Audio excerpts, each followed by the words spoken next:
You're in the house, all alone. The party is over, the guests have all left, and the decorations are in the trash. You hear a strange noise and turn to look. Out from the debris of merriment rises a sinister object. You can almost hear a ghostly cackle in the distance as you freeze in fear. This very scenario has happened several times to our guest today, who seems to spend a lot of time cleaning up after ghosts. Hear her stories and get the scoop on haunted objects. Today on Homespun Haints. Hello, Hainted Loves. Welcome to Homespun Haints. I am Becky. I'm Katie. You might notice that that's not Diana. Today, we have another guest host on the show today. We have Katie of Lady Teal's Curios, who is sitting in for Diana. Diana unfortunately had her throat pulled out by a demon and is now recovering, trying to grow a new throat. So while we wait for her to heal up, we have asked Katie to step in and guest host for us. And Katie, thank you so much. I'm delighted that you're here. This is wonderful to have another spooky podcaster. So thank you so much for being here. I'm so happy to be here. And I feel so bad for Diana. The whole demon throat stealing thing does not sound like fun. We'll get her through this. We do have a guest on today. We're going to be interviewing Alecia from Twisted and Uncorked, which is another podcast. But before we bring her on, Katie, let's hear a little bit about Lady Teal's Curios and everything that you're up to. I have been a little bit on a hiatus as we've moved across the country again for like the third time. But in the meantime, I have been drafting up new episodes, working on some crafts and supplies for the Etsy shop, and exploring new locations. And I have a few exciting things to tell you that I have discovered in New Jersey now. So I am very excited about some objects that are coming my way. I have not received them yet, but there's this really cool place called the Creeper Gallery, and they have the Red Room, which is like where all their haunted objects are. And I met the lady when we went and visited. This is actually on the border of New Jersey and Pennsylvania, and it's actually in New Hope, Pennsylvania, near Lambertville. I was going to ask if it was in New Hope. I love New Hope. It is such a cute little town. It is adorable. I love it. We've been there twice already. So I talked with that lady, and she's sending me a locket of hair. It's actually a lot larger than a locket of hair. I shouldn't say locket. It's like a curl, a Victorian curl that was cut from a young lady's head when her curls got too long. So I think the curl is maybe like around 8 inches long. Supposedly it is haunted. Supposedly it has been investigated by the New Jersey paranormal team. And it comes with like this booklet and everything, but she wanted me to do my own research on it. So that's what I'll be doing soon. Only you would be like, I'm getting a 120-year-old lock of hair. I'm so excited. I love it. I love it. Well, you've been collecting haunted objects for a while now. Yeah, I enjoy it. I have some pretty cool antiques. Right now we have to have everything kind of small just because we live in the camper, but there's some pretty cool items that I've encountered and then some other items that I have my eyes on. I know that there was at one point where you were, I don't know if you were up north or you were still out west because you have moved around a lot in the last few years, but I do remember getting a text from you asking if you could have a haunted pram shipped to my address and if I would hold on to it for you for a few months. I'm actually glad that one didn't work out. It's okay. I remember when I got that text and I was like, I have the coolest friends ever. How many moms living in the suburbs get requests like that? This is definitely cool. And I of course I was like, yes, of course. But then I went through this whole dilemma of like, where am I going to keep it and how am I going to explain this to my husband? I imagine it was pretty big and I wonder what it's haunted with. Yes, that one, I am glad we decided not to go through with that because I think that one had some tough energy around it. Yeah, there's something about haunted baby carriages. They just feel a little weird. Have you had anything that you've collected that has caused unusual activity in your camper? No, so that's actually one thing that I'm very grateful for, and I'm still exploring it because I'm not sure exactly what it is. I think when items are around me or when I go to places, I think things tend to calm down and I have to use other tools to research them or to listen to them, if that makes sense. It's almost like you yourself have kind of a calming effect on these things.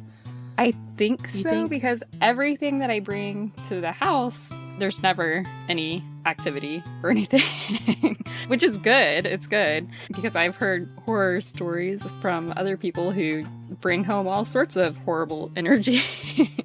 I think there was also something else you sent me a text about, something that was located next to Annabelle's cabinet or something. Oh, yeah. So I haven't received that yet. I actually debated back and forth on this. So there's this liquor called the Paranormal Reserve by Harridan, and it's vodka, basically, that they had sit next to the Annabelle doll. And it's a limited run. They only have a certain amount. And I was debating back and forth because I'm not really that big of a vodka person. So I was like... Right, you're more of a bourbon person, right? Yeah. Scotch. But then I was like, well, maybe those bottles aren't meant to be opened anyways. And it's more of a research type of item or something. Oh, no. You gotta drink it. You gotta drink it. What happens if you, like, imbibe something that's haunted? I wonder, do you become possessed or? Okay. Can I just read to you really quick what they have on their website? Yes, please do. Please do. Their website was talking about how if you decide to open it or bring it home, that they advise saging and cleansing. And each bottle includes gloves for handling and protection. And the case that it is in is a Ouija board with a planchette. Wow. So it's kind of I don't know how to take that. It's like, yeah, you should be cautious, but here's all the tools you need to really mess up. Yeah. We're just telling you to be cautious for legal reasons, but really, here. Whoa. But you decided not to get it? Well, I'm still on the fence. There's also some like logistic shipping issues because I'm never home right now. And I'm like, I don't know if I can ship this to my work because you have to sign for it since it's alcohol. That would be a hard one to explain. Yeah. Yeah. I might ship it to my friend's house without any explanation and then see what they say. Just tell them not to open it. Yeah. Or drink it. I could just think of so many ways that could go terribly wrong. Well, if you end up getting this, please keep me informed. If you decide to drink it, please keep me informed. I would love to do a live with you if that happens. But please be careful. I was going to say, if anybody drinks this, it's either going to be like the best live video ever or the scariest live video ever. Your eyes are going to turn bright red and you're going to start speaking in Latin. Good times. It'll be just like college. That's true, yeah. There is some interesting news as far as my work goes. I have been transferred to a location that is supposedly haunted. I know that was what you were hoping for. That's awesome. I'm trying to dig up some history on the actual building. I can tell you that it is in Freehold, New Jersey. Freehold is this historic town. Lots of old buildings, lots of old houses. The building that I'm in has a room in it called the murder room.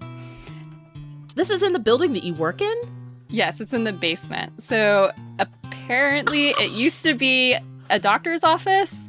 And I'm getting mixed stories about the building, so I really want to talk to one of the historians in Freehold, but it is known as the murder room by not just the people who I work with, but like other people in the town too. Oh my gosh, this is like a retail location? This is a place that like customers would be coming in and out of above the murder room. They don't go down into the basement because that's like the stock areas. Like no customer. This room actually doesn't get any activity from humans now, aside from me walking past it to make sure there's no dead mice. It's so funny, like the different goals that we have. You were so excited to work in the building with the murder room, checking for dead mice. There is a weird stain on the floor. I'll give it that too. Is it like a kind of a brownish color and a weird, looks like a pool? Is it shaped like a body? The pool, the brown, yes. Oh, gross. Probably why I got that moniker. Well, I look forward to hearing how your escapades in your new haunted location and your haunted collection continue to grow. I anticipate in 10 years we'll be talking and you will have opened your own haunted object museum. Just seems like in your future. That would be amazing. We're going to take a little break here before we bring on Alecia. Please check us out on our Instagram at Homespun Haints and on our TikTok at Homespun Haints, where we will share any images or videos that Katie wants to share with us and repost about some of the experiences and objects that she's collected. And you can also check her out at Lady Teal's Curios on TikTok and Instagram. Yep, Lady Teal's Curios, all one word on Instagram, and then Lady_Teals_Curios on TikTok. You've been posting a lot on TikTok. It's a lot of fun to follow you and see everything that you're up to. Aw, thanks. Also, if you'd like to support our show, please check us out on Patreon, patreon.com/homespunhaints. And if you're not a patron, enjoy this commercial.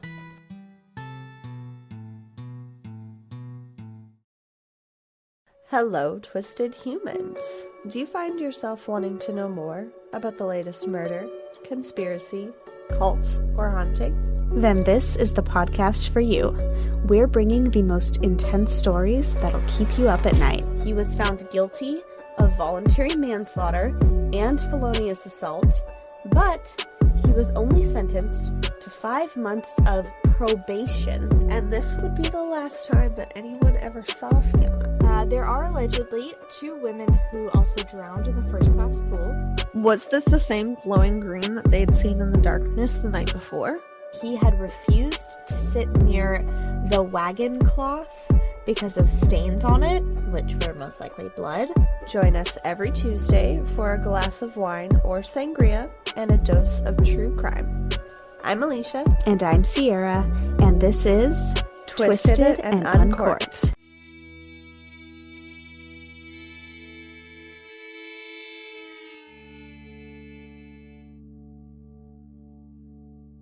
Today on the show, we have Alecia, who is one half of the podcast Twisted and Uncorked. It's a very, very fun show where they talk about everything from true crime to spooky stuff, and I'll do it with a bottle of wine or some other spirits they want to talk about. And of course, co-hosting with me today is Katie of Lady Teal's Curios, because as we mentioned earlier, Diana is without a throat at the moment. Katie, thank you so much for co-hosting today, guest hosting. I'm so excited and so happy to be here. And Alecia, thank you so much for coming on to tell your stories. 100%. I am a big fan of your guys' podcast. I think that your sense of humor and your niche of spooky, eerie stories definitely jives well with who me and Sierra are, so happy to be here. Well, we're so thrilled that you reached out to us and we're like, I have some stories. Just volunteered. I'm like, hey, yeah, I'm kind of haunted. Well, before you launch into your stories, please tell us a little bit about Twisted and Uncorked. You summed it up really well. We do all things twisted. It's kind of our little slogan, from cryptids to true crime to haunted. We do like our wine on the show. On my episodes, we drink wine, and then the following week we make a super fun sangria recipe with Sierra's episodes. And then we throw some serial killers and special listener topics in there. So we have an upcoming topic of ridiculous motives, so we'll see how that goes. Ooh, I like the sound of that. I know that you recently put out a poll coming for subjects. That special topic, yeah. And was that what got chosen? Did that come from that poll? Yes, it was. Yes. We just kind of let the listeners take the wheel, and our wonderful pod fam that always has good suggestions. It is wonderful how, as spooky podcasters, we all kind of help each other up and boost each other up. Totally. Every time I say I have a new friend, my husband's like, is this a person in the vicinity or is this a podcast friend? I'm like, a podcast friend. I get that completely. Actually, kind of bouncing off of that, there was a time when Katie and I went to rural northern Tennessee to investigate a haunted jail and practically spent the night there. We were there till about 2 or 3 in the morning. And as I was getting ready to leave, like, I know Katie, but everybody else that I was going to be meeting up there, I only knew through podcasting and through the internet and all that. And my poor husband tried forever to talk me out of it. He's like, let me get this straight. You are going to drive 4 hours by yourself in a rainstorm through rural Tennessee to a town of about 1,200 to spend the night in a haunted jail with people you met on the internet. And I was like, yeah. That story doesn't tell very well. It's like, but Katie will be there. And he's like, does Katie know these people? That's too funny. Well, funny story behind me and Sierra is we had met through other podcasts previously. Both of our co-hosts at the time kind of had to quit the show for one reason or another, so we joined forces. And I had never met her in person until last year. So we've been podcasting for 2 years, and I met her last September in person. So my husband let me travel across the country to go and visit somebody I'd never met. That's awesome. He's like, I want her address, her full name. But no, it was honestly like we had never been apart. So you get it. You find people that you jive well with, and those are your people. Absolutely. Yeah. We'll have to do a haunted ghost tour together, all of us, sometime. That would be super fun. That would be amazing. Well, let's get right into it, because I understand you have a haunted restaurant story. Yes. So I worked at the old spaghetti factory for almost 10 years, and that's actually how I met my husband. The story is that 2 brothers started the restaurant together. One went to the United States, one went to Canada, and I'm the Canadian half of this podcast, so that's where I started working. People used to kind of joke around that the restaurant was haunted, but I never really got the full experience until I started managing, and I was one of the last people to leave. All of the stuff that's in the restaurant are true antiques, Tiffany lamps, stuff that they've accrued from various, I want to say, estate sales. I don't know where some of the cabinets and furniture came from. And then they had like an old sewing machine and this and that, and a lot of oil paintings that God knows where they came from either. So just a lot of energy in one place. It's a beautiful place to work, but it's definitely spooky, especially when it comes to closing down the restaurant. I'm not going to say which location I worked in because I'm not going to triangulate myself, but I think the hauntings themselves probably come from the objects, and I'm sure you can agree with your experience as well. Katie definitely has a lot of experiences with that. Haunted objects? Her specialty. One night that I was managing, we had a large birthday party that was going on in the back section, and that's one of the things that the Spaghetti Factory is famous for, is being able to seat a lot of people.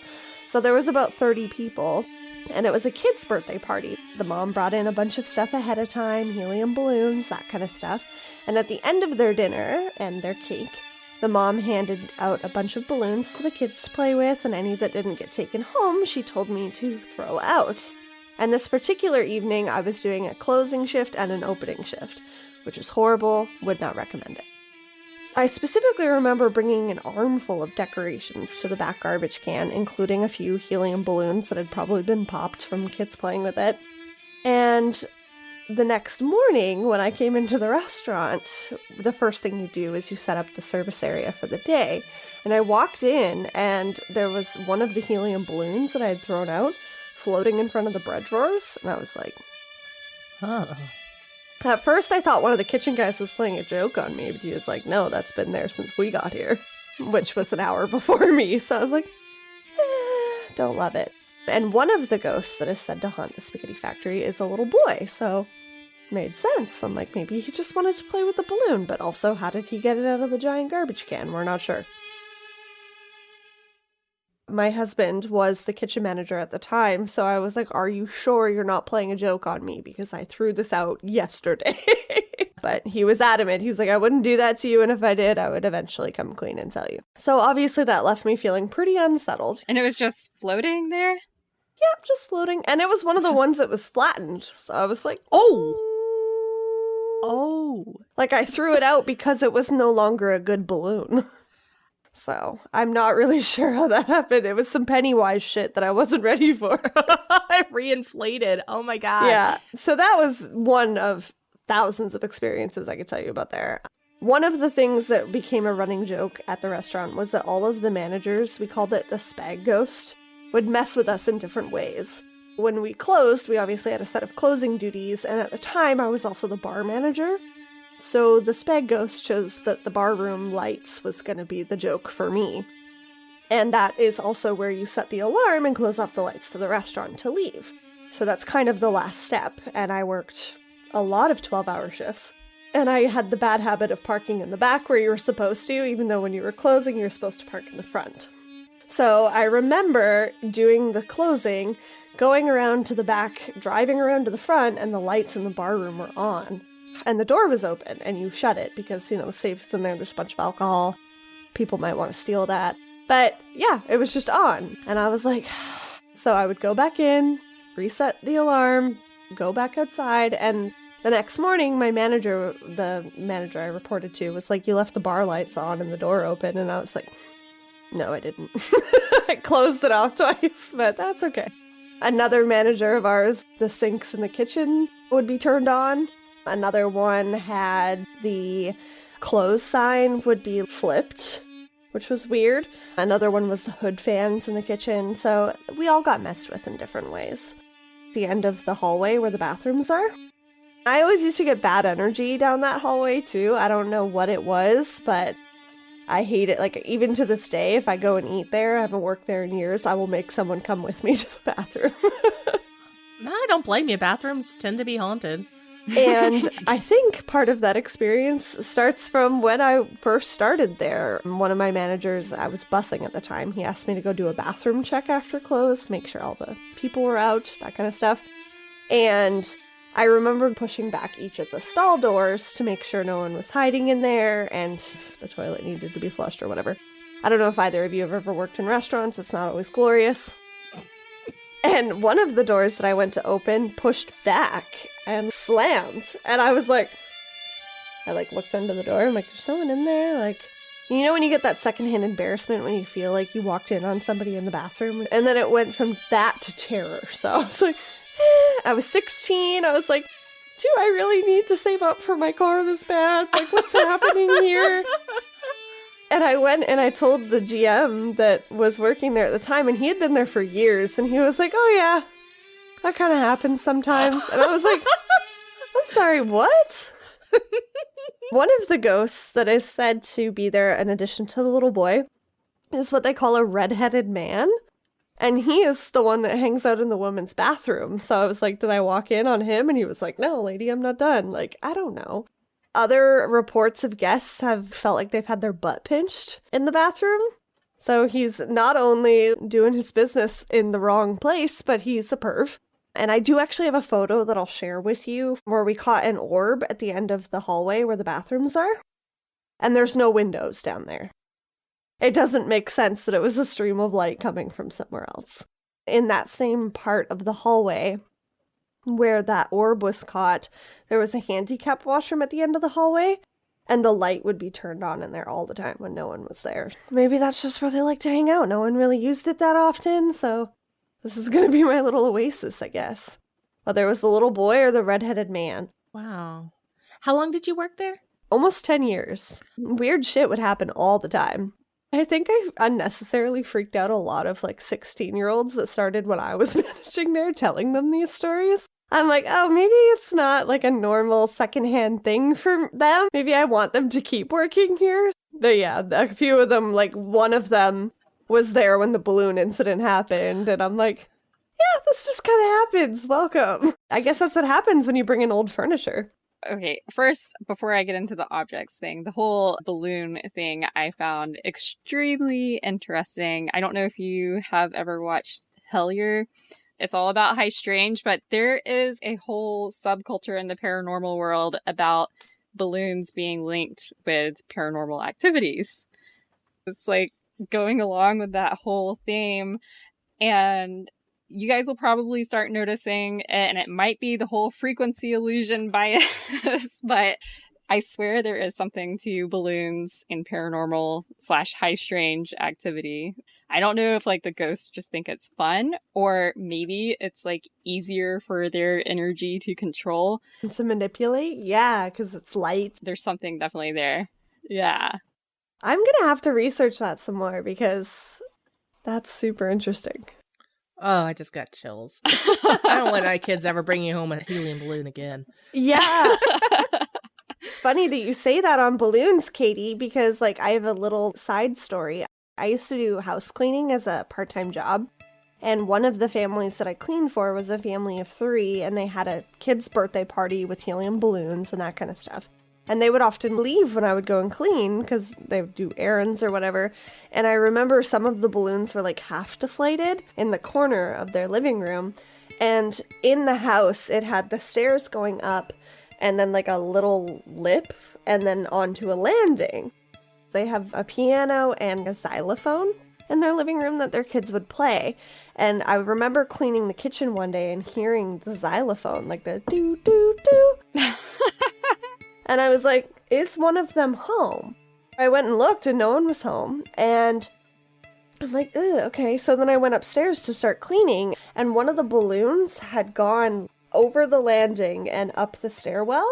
And I was like, there is no way that air just took you there. Like, you would have gotten stuck on that little roof part and not been floating outside of the bedroom door. So I was like, I don't think I did a great job cleaning that day. I was like, I need to leave. Like, I have other places to be.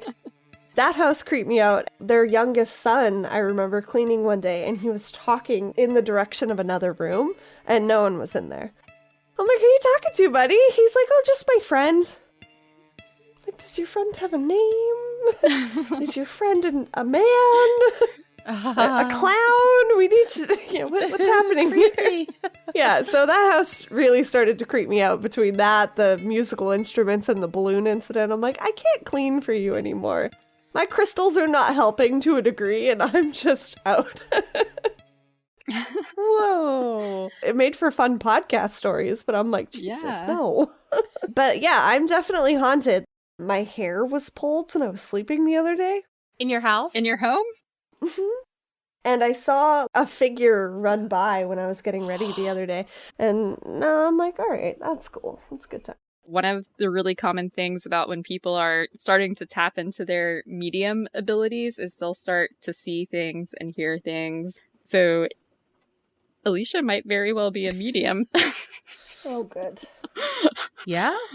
I mean, I'm not opposed to it, but I'm also really scared. I hope you're wrong, Katie, but also it's possible because I grew up in a haunted house, so it's possible that I don't know, I've opened something.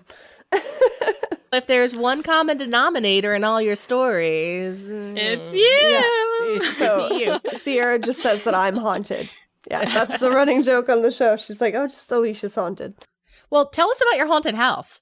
Okay. The haunted house that I grew up in was built in the early 1920s. It was a farmhouse, and my family actually still lives there. I grew up in the basement suite of a farmhouse on 3 acres. My aunt and uncle lived upstairs, and me and my family lived downstairs, and my cousins were also up there. There was the person that they bought it from was the original owners. It was a husband and wife, and the wife had sold the home after her husband passed away.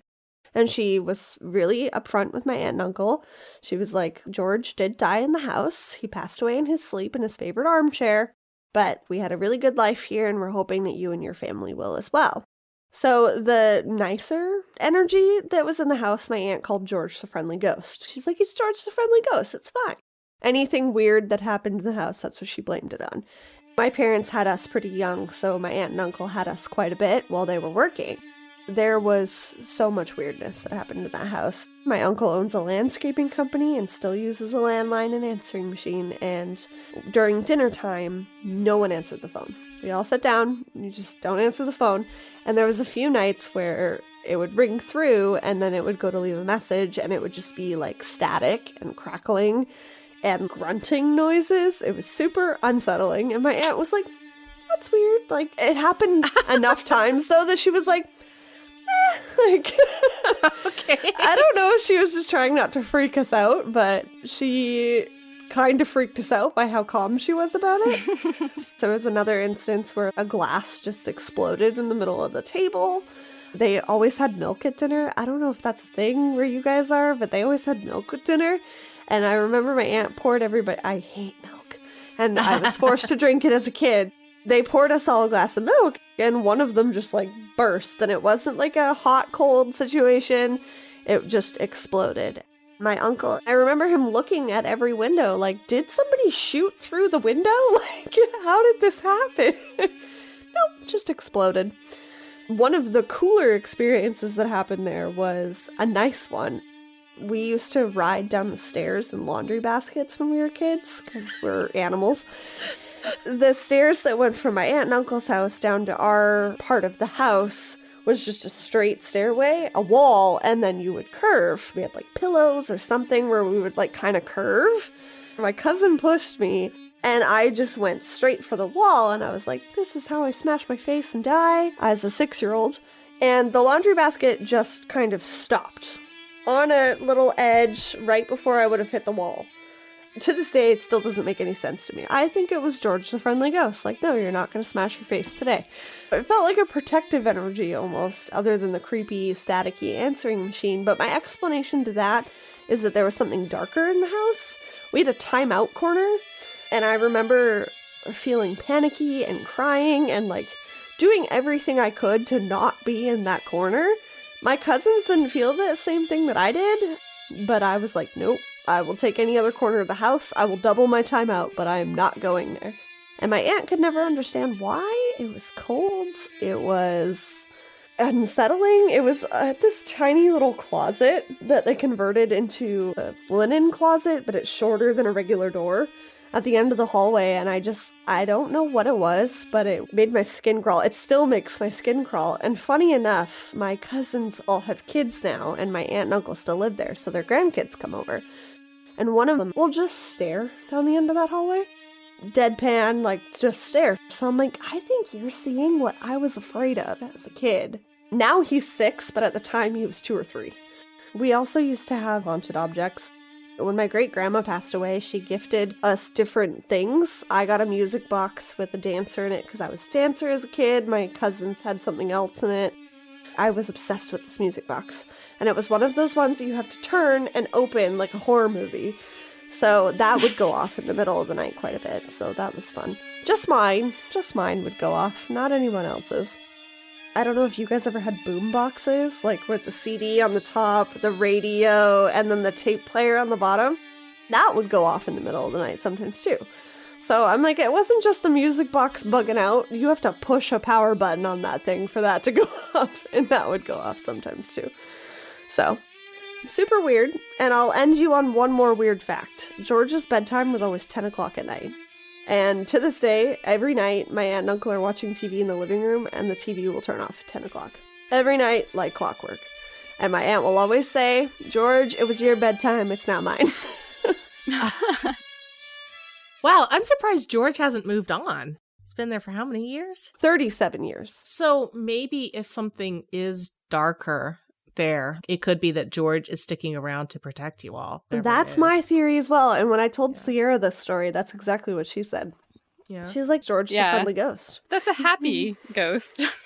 Yeah, that's what I mean. But this is just like everyday haunted stuff that's happened. And I am just it's weird. It's like normal to me now. I honestly think they are reaching out to you, and you are not haunted necessarily. They are like legit trying to say like, hey, we know you can see us. We want to be talked to. We want to communicate with you. And not all of them may be good, but I think they're reaching out to you because they know you can see them. I think that's where I'm like also scared too, because I don't know. Like I can sense energies really well. Like I did it as a kid. I still do it. I don't like that hallway at the restaurant still. But I'm like, I don't know if I would get that same energy trying to communicate versus when they're just there. Like, I don't know if I'd pull something that I wasn't supposed to. When I first got into tarot, I felt somebody climb into my bed. My husband was away on a work trip, and I did have 2 dogs. They were barking like crazy, but they were not in the bed because we didn't let them in our bed. And I got up several times. I literally felt somebody like massage my back and everything. It's kind of nice though after a long week. I mean, Yeah, right. And literally felt somebody get in the bed 3 times, to the point where I turned on all the lights in the house and nobody was there. Yikes. So I thought it was interesting. Becky's facial expression is like, yeah, that's a normal Tuesday. No, I mean, Katie's always like, yeah, I really haven't had that many haunted experiences. Like, not really that much happens to me. And yet somebody just crawled into bed with you 3 times. I mean, A lonely spirit, man or woman. I know. Honestly, I never viewed it as a haunting. I always thought it was like my guides or somebody trying to connect with me. But then I was like listening to your stories, and I was like, I don't know, maybe it was a ghost. I think that's a pretty inappropriate way to try and connect. Like, the guides need to go back and read the operational manual or something. I guess so. They gotta connect in any way that they think that they're able to. This is another thing that happened. Are you familiar with Stories with Sapphire? Yeah, we've been on each other's shows. I love her. I met her at Midsummer Scream. She's awesome. I have a sound bite that she tried to clean up so that we could try and figure out what was in the background. And I'm curious to know what you both think. It was a TikTok that I filmed with no sound. I took the sound out to put music over it. And then when I went to upload it, there was no music, and there was whatever the fuck this is. I was in my living room. It sounds like a really angry man. What do you have to say for yourself? That's what it sounds like to me. I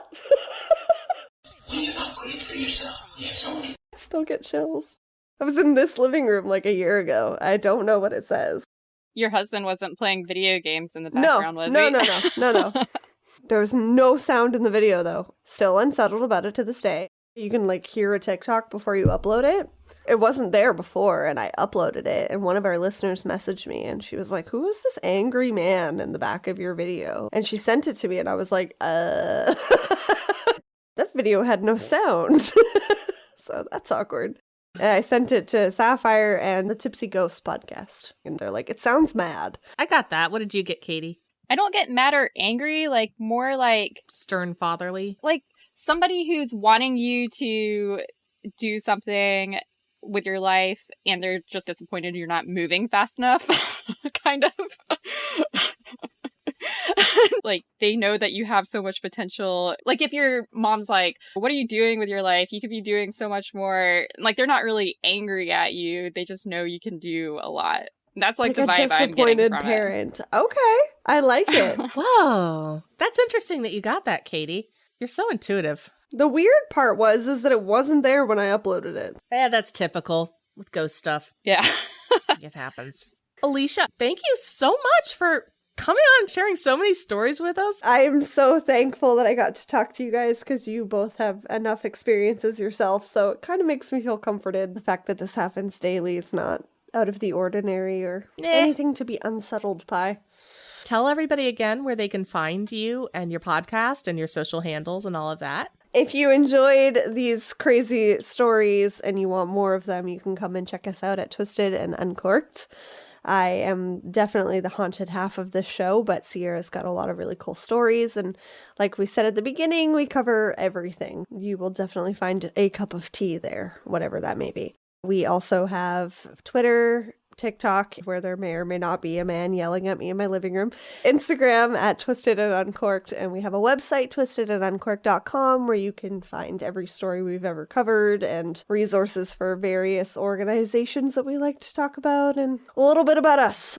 We'll include links to all of that in our show notes at homespunhaints.com and in the notes that accompany this episode on your podcatcher.